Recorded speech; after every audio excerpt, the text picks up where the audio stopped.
So, who actually invented chocolate? It sounds like a quiz question, doesn't it? Right up there with who invented the light bulb or who discovered gravity. But while we can point to Edison or Newton for those, the story of chocolate is a whole lot messier, a lot longer, and frankly, in my opinion, a lot more interesting. If you're picturing a single genius in a puffy hat, like a Willy Wonka type, having a eureka moment over a bubbling pot, you'll need to toss that image aside. There's no one inventor of chocolate.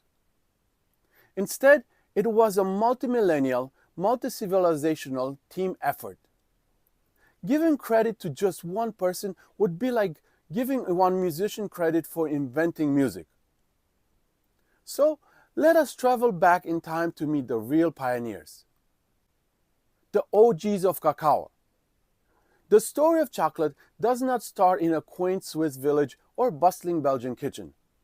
It begins thousands of years ago, around 1500 BC, in the tropical lowlands of what is now known as southern Mexico and Central America. The first people we know of who figured out that the beans from the funky-looking pods of the Theobroma cacao tree were something special were the Olmecs. But their chocolate was nothing like the sweet, creamy bar you would grab at the checkout counter today. Forget sweetness. Picture this. They would harvest the beans, ferment and roast them, and then grind them into a paste.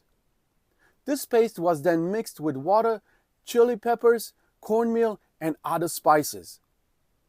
The final product was a bitter, frothy, and powerful drink. It was less of a comforting treat and more of a potent, stimulating elixir, the original energy drink, if you will. The Mayans, who came after the Olmecs, took this cacao obsession to a whole new level. For them, chocolate wasn't just a drink, it was divine. They called it the food of the gods, used it in sacred ceremonies from birth to death, and even used cacao beans as currency. Forget pocket change. A handful of beans could buy you a turkey. The drink was so revered that it was often reserved for royalty, warriors, and priests. It was poured from one vessel to another to create a thick, prized foam on top.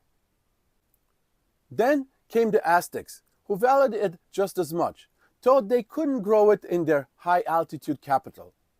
They had to trade for it, making it an incredible luxury. The Aztec Emperor Montezuma supposedly drank gallons of the stuff a day from a golden goblet to boost his energy and libido. So, if you're asking who invented chocolate, the Olmecs, Mayans, and Aztecs are your answer. They were the ones who unlocked the potential of the cacao bean. But they invented a version you might not even recognize. Next, let's look at the European remix. Fast forward to the 1500s, Spanish explorers, including the infamous Hernan Cortes, arrive in the Americas. They see the Aztecs sipping this dark, strange, and bitter beverage and are, let's be honest, probably a little grossed out at first. It was worlds away from anything they knew. But they were smart enough to see its value. They brought cacao beans back to Spain, but the bitter spicy drink didn't catch on. It was gathering dust until some genius, likely a group of Spanish monks with a sweet tooth, had a revolutionary idea. What if we take out the chili peppers and add sugar? That changed everything.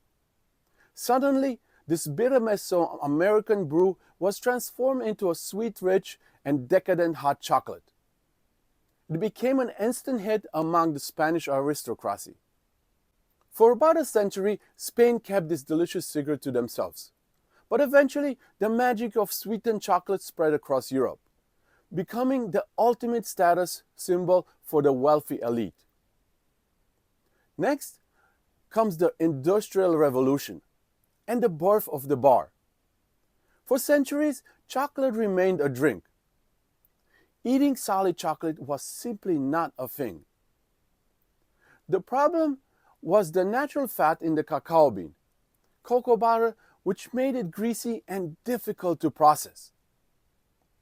The next major breakthrough came in 1828 from a Dutch chemist named Conrad van Houten. He invented the cocoa press, a machine that could squeeze about half the cocoa butter out of the roasted beans. This left behind a fine powder, what we now call cocoa powder. It was easier to mix with water and paved the way for modern hot cocoa. His Dutching process also treated the powder with alkaline salts, reducing its bitterness. A true game changer. Now we have two key ingredients, cocoa powder and excess cocoa butter. So, what happens next? In 1847, an English chocolatier named Joseph Fry had the light bulb moment. He realized that if he mixed the cocoa powder and sugar with some of the melted cocoa butter, he could create a paste that could be pressed into a mold. When it cooled, it became the world's first solid chocolate bar meant for eating. Thank you, Joseph Fry. You are an absolute legend. The final piece of the modern puzzle fell into place in 1875. A Swiss chocolatier named Daniel Peter, who happened to be neighbors with a guy named Henry Nestle, yes, that's Nestle, figured out how to add milk to the process. The problem had always been the water content in fresh milk, which didn't mix well, but Nestle had recently invented powdered milk for baby formula. And Peter tried it, and so milk chocolate was born, smoother, creamier, and an instant global sensation. So, who invented chocolate? Was it the Olmec farmer who first dared to taste a cacao bean? The Mayan priest who frothed it for a king? The Spanish monk who added sugar? The Dutch chemist who pressed it? The English candy maker who molded it?